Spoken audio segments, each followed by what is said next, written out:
Bu Desi? Sudah siap? Alhamdulillah. Ya, alhamdulillah baik Bu Ima. Ya, sudah siap coaching. Oke, sudah siap jadi coach ya? Iya. Terus ini ada untuk rubrik penilaiannya ini yang jadi coach sekarang ya. Ada ini kompetensi yang pengen lebih spesifik, kompetensi mana yang pengen difokuskan untuk coaching hari ini?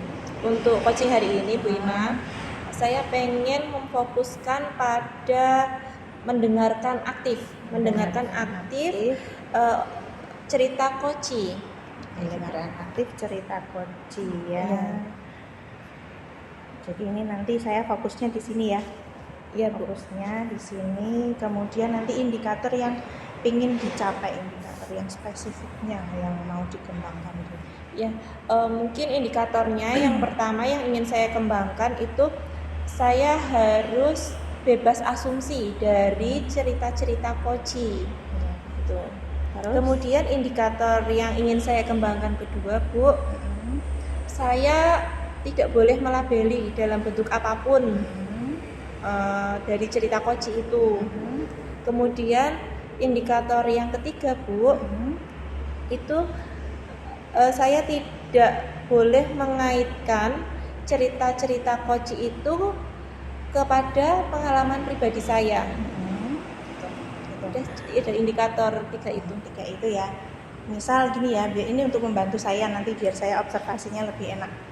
Misal kalau ada skala 1 sampai 10 jenengan nanti pengennya sampai yang bebas asumsi itu berapa? Saya pengennya 10 Bu, itu 10. Yang penuh ya. Oh iya, 10 semua ini berarti ya? Iya, 10 semua. Oke, kalau gitu nanti yang saya amati mendengarkan aktif, nanti bebas asumsinya berarti perfect, tidak melabel juga perfect, tidak berasosiasi juga perfect gitu ya. Iya. Oke. Terima kasih Bu Desi. Ya, terima kasih Bu. Ya. Bu Desi. Ya, Bu Muji silahkan duduk Bu. Boleh saya duduk ya Bu? Ya, boleh. Silahkan Bu. Terima kasih. Ya, gimana Bu? Tidak ganggu kan Bu Desi? Oh enggak, ini saya masih tiktokan Bu. Biasa, gimana Bu Muji? Ya saya pengen curhat saja Bu. Okay. Ini saya kok punya masalah ya, saya punya sesuatu yang mengganjal. Nah saya pengen curhat, saya pengen nanti siapa tahu Bu Desi bisa memberikan solusi pada saya. Oke. Bu Muji ingin curhat tentang apa itu Bu kira-kira? Kaitannya dengan anak-anak yang sekarang banyak yang membawa HP ke sekolah Bu Desi. Padahal di tata tertib itu kan tidak anak dilarang membawa HP kecuali pada saat pembelajaran tertentu dan itu diizinkan oleh gurunya dan itu juga harus diawasi oleh guru mata pelajarannya. Tetapi saat-saat ini, akhir-akhir ini banyak sekali anak-anak kita atau anak-anak saya juga yang itu membawa HP ke kelas. Ya. Nah, membawa HP di kelas itu kalau di peraturan itu gimana? Peraturan yang sudah ada sekarang? Yang jelas di peraturan itu anak dilarang membawa HP tadi kecuali pada saat jam pembelajaran tertentu itu karena memang tingkatnya di SMP kita ini kan memang masih rawan kalau anak belum bisa menggunakan secara tahu efek positif negatifnya. Dari pengamatannya Bu Muji itu dalam satu kelas itu ada berapa murid yang membawa HP Bu?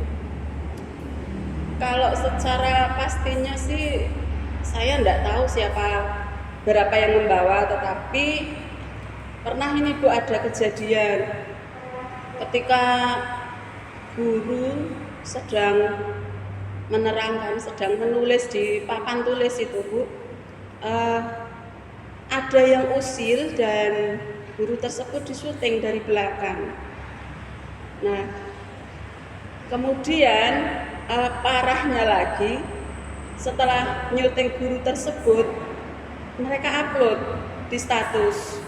Nah, tanpa sengaja ada teman saya sebagai bukan guru ya, tapi orang tua siswa itu melihat uploadan tersebut dan mereka bilang ke saya, kok seperti itu lah. Akhirnya setelah saya teliti, setelah saya istilahnya lirak-lirik ke sana ke sini, memang ada anak-anak yang membawa HP di sini.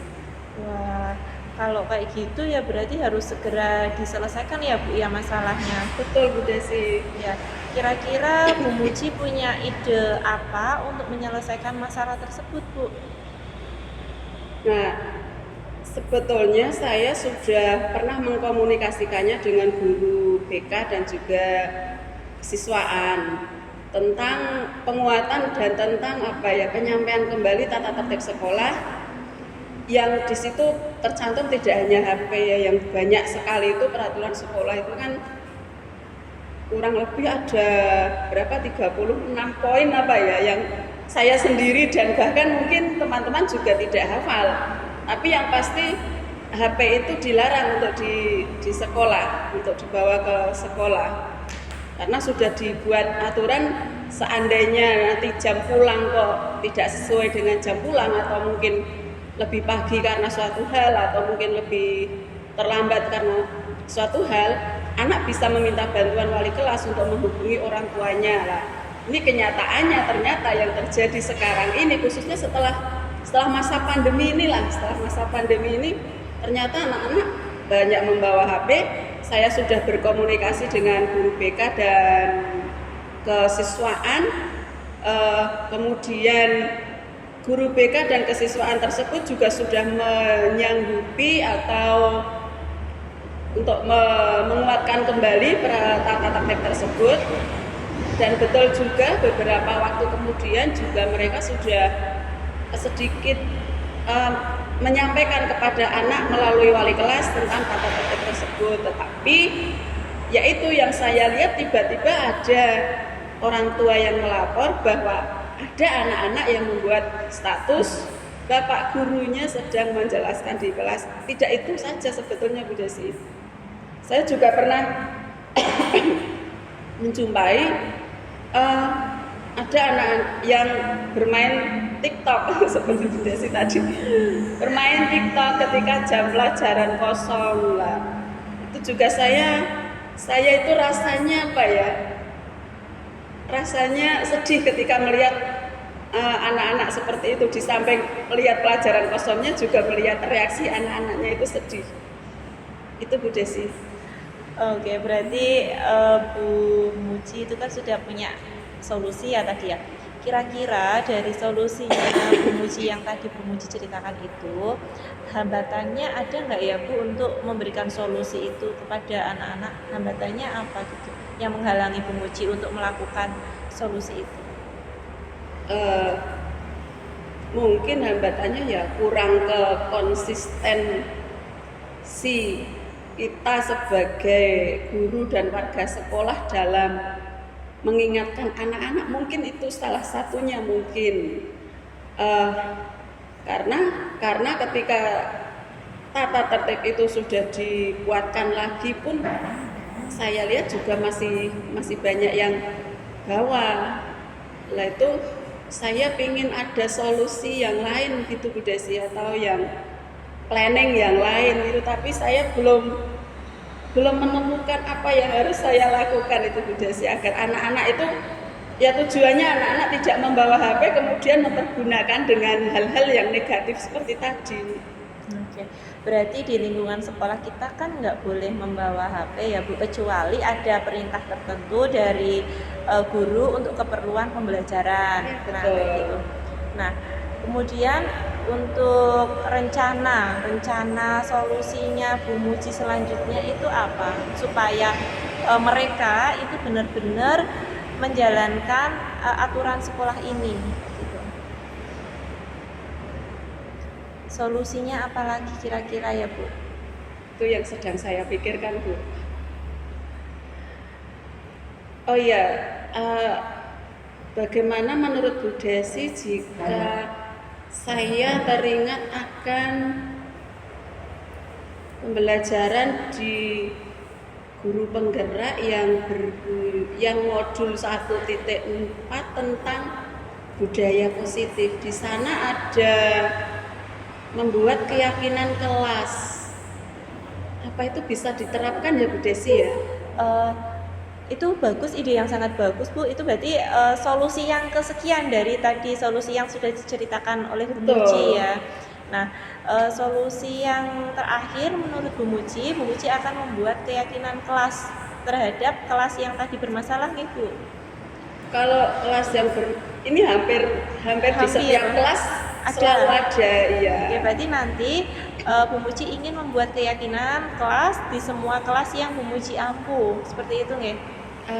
Saya pinginnya begini Bu, ketika saya teringat keyakinan kelas, lah nanti saya akan menyampaikan dulu dengan kepala sekolah agar saya diberi waktu untuk menyampaikan ini juga terutama kepada wali kelas tentang pembuatan keyakinan kelas, sehingga nanti gambaran saya wali kelas itu akan menyampaikan kepada kelasnya masing-masing tentang pembuatan keyakinan kelas. Tapi di sini saya harus kerja ekstra, bisa nggak ya Bu Desi?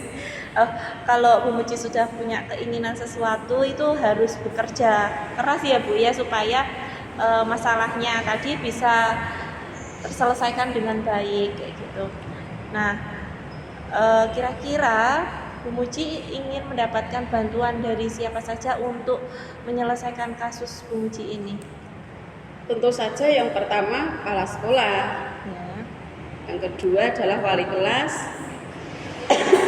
kemudian yang berikutnya adalah seluruh warga sekolah.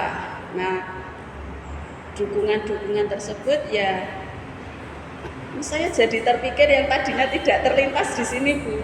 Mudah-mudahan nanti ini bisa saya laksanakan, yaitu dengan meminta waktu atau meminta izin kepala sekolah, kemudian pada saat ada briefing atau ada rapat tertentu, saya meminta waktunya untuk menyampaikan kepada wali kelas dan seluruh warga sekolah tentang apa itu, paling tidak mereka kan belum tahu keyakinan kelas itu yang seperti apa. Berarti saya harus menyampaikan secara garis besar tentang keyakinan kelas yang tadinya kalau berbentuk peraturan itu 36 poin itu kemungkinan besar yang hafal itu tidak semua hafal lah 36 itu, bahkan mungkin pembuat atau kebijaksanaan yang membuat peraturan dari kesiswaan pun mungkin kalau tidak membuka kitabnya atau kamusnya itu tidak hafal. Nah, dari situ nanti untuk semakin mengingatkan ke anak lah, itu saya akan mensosialisasikan tentang keyakinan kelas yang nanti masing-masing kelas hanya diberi berapa poin, 7 atau sampai 10 poin keyakinan kelas saja. Kemudian di situ tentu saja tercantum dengan yang intinya adalah budaya tidak menggunakan HP atau tidak membawa HP ke sekolah. Mungkin itu ya Bu Desi. Iya sih Bu, itu bagus sekali Bu. Kira-kira Bu Muji akan konsultasi dengan Bapak Kepala Sekolah itu kapan Bu? Itu sebaiknya sih ya menurut saya jangan terlalu lama Bu, karena nanti kalau terlalu lama itu masalahnya bisa berlarut-larut, bahkan nanti bisa jadi contoh ya untuk teman-temannya. Betul. Memang saya kalau melihat anak-anak yang membawa HP saat ini saya sangat prihatin, sehingga mungkin ini tes ya, ini saat ini kan anak-anak sedang tes. Kalau sedang tes mungkin bawaan HP sudah otomatis minimalis lah, karena tas ditinggal di depan kelas, anak hanya bawa pulpen di meja anak, kemudian mengerjakan, HP tidak terpakai istilahnya. Nah, mungkin nanti besok atau paling lambat 2 hari ke depan saya akan berkonsultasi dengan Bapak Kepala Sekolah. Ya, semoga saja apa yang menjadi gambaran saya untuk menertibkan agar anak-anak tidak membawa HP ini bisa terlaksana. Itu saya sudah membayangkan indah kalau anak memang terkondisikan seperti itu. Mungkin 2 hari, paling lambat 2 hari saya akan berkonsultasi dengan kepala sekolah. Ya, berarti dalam waktu dekat ini ya Bu, 2 hari besok Ya. Bu Muji akan menghadap Bapak Kepala Sekolah untuk menceritakan rencana Bu Muji tentang murid-murid yang membawa HP gitu. Nah, Bu Muji sudah mendapatkan solusi atas permasalahan Bu Muji. Semoga untuk rencana Bu Muji menyelesaikan masalah tersebut bisa terlaksana dengan baik setelah konsultasi dengan Bapak Kepala Sekolah dan meminta bantuan kepada wali kelas. Ya, betul. Tadi solusinya Bu Muji akan membuat keyakinan kelas terlebih dahulu Ya, supaya murid-muridnya lebih tertib lagi dalam menggunakan gadget, terutama pada HP itu nih Bu. Iya, terutama nanti pada saat intinya ketika nanti masuk semester 2 itu harapannya keyakinan kelas itu sudah terbentuk dan anak-anak sudah tertib, anak-anak sudah tidak lagi melanggar aturan tersebut, melanggar aturan HP tersebut. Ya. Selamat ya Bu Muji, ini solusinya sudah Bu Muji dapatkan melalui percakapan kita ini ya Bu Muji. Semoga nantinya ke depannya Bu Muji dapat melakukan rencana Bu Muji tersebut. Ya, terima kasih Bu Desi. Dengan saya bercerita atau dengan saya curhat kepada Bu Desi tadi yang tadinya saya tidak terpikir bahwa saya juga mendapat pelajaran tentang keyakinan kelas di program CGP ini, jadi mungkin bisa menjadi solusi yang bisa saya sampaikan ke kepala sekolah maupun ke sekolah Bu Desi. Terima kasih Bu Desi. Sekali lagi selamat ya Bu Muji. Ya. Sudah cukup seperti itu kah curhatnya Bu Muji? Iya. Dan saya mohon izin, saya mau melanjutkan itu mengoreksi pekerjaan anak-anak Bu Desi. Iya, silakan Bu. Ya, terima kasih.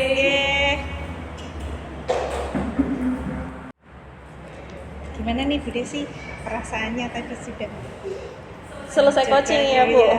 Ya Allah, selesai coaching ini Bu Ima saya merasakan beberapa hal itu. Yang pertama saya sudah merasa senang ya Bu sudah menyelesaikan coaching ini gitu. Terus mengenai tadi yang indikator yang tadi ke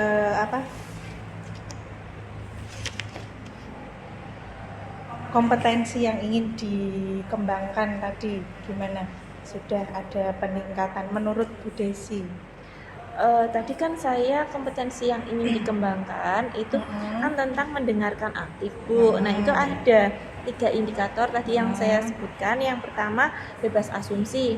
Nah menurut saya tadi ketika saya melakukan coaching dengan Bu Muji itu saya sudah bebas asumsi terhadap cerita-cerita Bu Muji tadi. Kemudian indikator yang kedua tidak melabeli. Saya tadi yang saya rasakan Bu, saya tadi sudah mendengarkan aktif kayak gitu, mendengarkan secara penuh cerita-cerita dari Kuci atau Bu Muji tadi. Saya tidak melabeli dari awal, saya penuh mendengarkan gitu. Kemudian indikator yang ketiga Bu, tidak mengaitkan dengan pengalaman pribadi. Nah, itu saya tidak mengaitkan pengalaman saya terhadap ceritanya Bu Muji tadi, murni keseluruhan cerita dari Bu Muji. Nah, itu tadi yang dari segi Bu Desi ya. Nah, ini yang hasil observasi saya nih tadi. Itu kalau saya lihat dari awal sampai akhir, meskipun sedikit ngantuk-ngantuk juga ya tadi. Itu hasilnya ya memang tadi sudah kompetensi yang ingin dicapai tadi kan bebas asumsi, tidak melabel, tidak berasosiasi, itu tadi sudah tidak muncul mungkin dari awal sampai akhir. Kemudian untuk yang kompetensi yang lain yang tadi fokus ya saya lihat fokus benar tadi ya, malah saya yang nggak fokus. Nggih. Itu kemudian berarti kalau dari sini bisa kita simpulkan bahwa dari hasil coaching ini Bu Desi berhasil meningkatkan kompetensi yang ingin dicapai tadi ya. Iya. Nah, kemudian ini nih tindak lanjutnya nanti ada nggak sih kompetensi yang masih ingin ditingkatkan lagi selain yang tadi gitu? Saya sendiri sih Bu, saya pengennya itu menggunakan pertanyaan yang berbobot gitu Bu. Jadi menurut saya kalau saya memberikan pertanyaan yang berbobot itu nanti si kuci itu akan memberikan jawaban yang lebih spesifik lagi gitu. Jadi itu nanti Bu Desi setelah ini pengen meningkatkan kompetensi yang mengajukan pertanyaan yang berbobot gitu Iya. ya. Oke. Berarti nanti kalau latihan-latihan lagi ya. Nah, nanti latihan-latihan lagi kita bisa meningkatkan kompetensi itu lagi. Nih saya rasa itu ya Bu ya, selamat sudah meningkatkan kompetensi yang pertama tadi. Semoga nanti diberi kesempatan lebih untuk meningkatkan lagi kompetensi-kompetensi yang lain. Terima kasih sekali Bu Ima sudah jadi observer dalam kucing saya. Oke, itu aja. Selamat Bu Desi ya. Ya, makasih.